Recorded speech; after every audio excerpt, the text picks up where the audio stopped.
ভালোবাসার মতো ভালোবাসলে তারে কি গো ভোলা যায়। দর্শক এই যে স্ক্রিনে থাকা যে মহিলাকে আমরা দেখতেছি, এই মহিলার বয়স ভাই ৪৫ বছর। আর স্ক্রিনে থাকা যে ছেলেটাকে আমরা দেখতেছি, এই ছেলেটার বয়স ২০ থেকে ২৫ বছর। এর বেশি তো হওয়ার কথা না। যে মহিলাকে আমরা দেখতেছি, এই মহিলা একটা অ্যান্ড্রয়েড ফোন চালায়। তার একটা ছেলে আছে আর একটা মেয়ে আছে। তার আগের স্বামী মারা গেছে। কিন্তু তিনি TikTok চালায় ভাই। TikTok। আমরা যেহেতু এর আগে কয়েকবার বলেছিলাম যে বাংলাদেশ থেকে TikTok বন্ধ করে দেওয়া হোক। আর TikTok বন্ধ করে দিলে এই ধরনের খবরগুলো হয়তোবা আমরা দেখব না। কিন্তু তা না, বাংলাদেশ থেকে TikTok আর বন্ধ করে দিল না। আর এই ধরনের খবরগুলো আমাদেরকে দেখতে হচ্ছে। তো যাই হোক, এই মহিলার বয়স হলো ৪৫ বছর। তো তার সাথে পরিচয় হয় শান্ত নামের এই ছেলেটির, যে ছেলেটিকে আপনারা দেখতেছেন। তো সেও TikTok চালায় এবং এই বৃদ্ধ মহিলাও আসলে তিনি TikTok চালায়। তো তারা দুজন অনেকদিন ধরেই তাদের আসলে প্রেম, ভালোবাসা বলেন, পরিচয় বলেন, অনেকদিন ধরেই হচ্ছে। তো হওয়ার পর তারা কিন্তু বিভিন্ন সময় কথাবার্তা বলে। কিন্তু হঠাৎ করে ছেলেটি বলতেছে এই মহিলাকে যে, "আমি তোমাকে বিয়ে করতে চাই।" তখন এই মহিলা বলতেছে যে, "না, আমি তোমাকে বিয়ে-শাদী করতে পারব না। আমার যেহেতু একটা ছেলে আছে আর একটা মেয়ে আছে, আমি তোমাকে কিভাবে বিয়ে করি?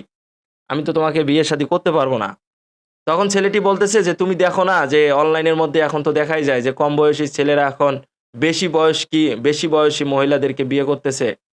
তখন এই মহিলা বলতেছে, "ঠিক আছে ওনারা করুক কিন্তু ভাই আমি করব না।"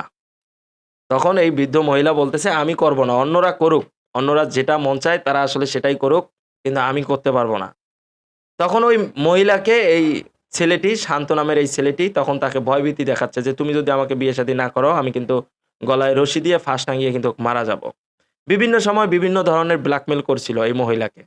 ব্ল্যাকমেইল করতে এক পর্যায়ে দেখা যাচ্ছে যে আসলে সে সত্যি এই বৃদ্ধ মহিলাকে বিয়ে করবে। তো বিয়ে করবে বেশ ভালো কথা। তখন এই বৃদ্ধ মহিলা বলতেছে, "ঠিক আছে তুমি যদি আমাকে বিয়ে করো, তাহলে তোমার বাড়ি থেকে আত্মীয়স্বজন নিয়ে এসে তুমি আমাকে বিয়ে করো।" তখন এই ছেলেটি বলতেছে যে, "আমার আসলে বাড়িতে তেমন কেউ নাই। আমার বাড়িতে সবাই যারা ছিল বাবা-মা, আত্মীয়স্বজন যারা আছিল তারা সবাই আসলে আওয়ামী লীগ করত। তো শেখ হাসিনা পালিয়ে যাওয়ার পর তারা সবাই আসলে বাড়ি থেকে পালিয়ে গেছে ইন্ডিয়া। এখন বর্তমানে আমার বাড়িতে কেউ নাই।"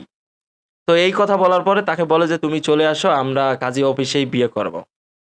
তো যখন সে আসলে চলে আসে তার কাছে, এই ছেলেটির কাছে যখন চলে আসে বরিশাল থেকে, এবং এই মহিলার বাড়ি হচ্ছে বরিশাল আর ছেলেটির বাড়ি হচ্ছে জামালপুর। তো বরিশাল থেকে যখন এই বৃদ্ধ মহিলা ছেলেটির কাছে আসে, আসার পরে ছেলেটি যে এখন কাজী অফিসে বিয়ে করবে, তার কাছে কোনো টাকা পয়সা নেই। তখন সে ওই মহিলাকে বলতেছে যে, "তোমার গলায় যে চেইনটা আছে, এই চেইনটা দাও। এটা বিক্রি করে আপাতত বিয়ের কাজটা শেষ করি। পরবর্তীতে আমি তোমাকে একটা গলার চেইন বানিয়ে দেব বা কিনে দেব।" এরকম একটা আশ্বাস দেয় এই বৃদ্ধ মহিলাকে। তখন এই বৃদ্ধ মহিলা বলতেছে, "না, না এটা করা যাবে না। এটা যেহেতু আমার স্বামীর আ শেষ স্মৃতি ছিল, আমি ওটা এভাবেই রাখতে চাই।" তো পরবর্তীতে এক কথায় দুই কথায় আসলে এই মহিলা চেইনটি দিয়ে দেয়। তাকে যেহেতু এত ভালোবাসে, এইজন্য সে চেইনটা দিয়ে দেয়। তো পরবর্তীতে চেইন দেওয়ার পরে বিয়ের কাজটা শেষ হলো। বিয়ের কাজটা শেষ করার পর ২-৩ দিন নাকি ছেলেটা তার সাথে ছিল। থাকার পরে নাকি সে পালিয়ে গেছে।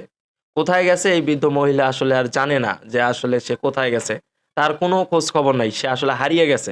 তাকে কোথাও খুঁজে পাওয়া যাচ্ছে না। তো পরবর্তীতে এই বৃদ্ধ মহিলা ছেলেটির বাড়িতে যায়। বাড়িতে গিয়ে দেখে আসলে তার আত্মীয়স্বজন সবাই আছে। কেউ আসলে কোথাও যায় নাই। তো পরবর্তীতে তখন সে যখন সবকিছু সবাইকে খুলে বলে, তখন তার গ্রামের লোকজন বলতেছে যে, "আপনার সাথে যেটা হয়েছে এটা আসলেই অন্যায় হয়েছে। এবং আপনার দেওয়া যে স্বর্ণের চেইনটা ছিল সেটা আমরা উদ্ধার করে দেব। আর আপনার সাথে যেটা হয়েছে এটার সুষ্ঠু একটা বিচার করে দেব যাতে আপনি সুষ্ঠু একটা বিচার পান।"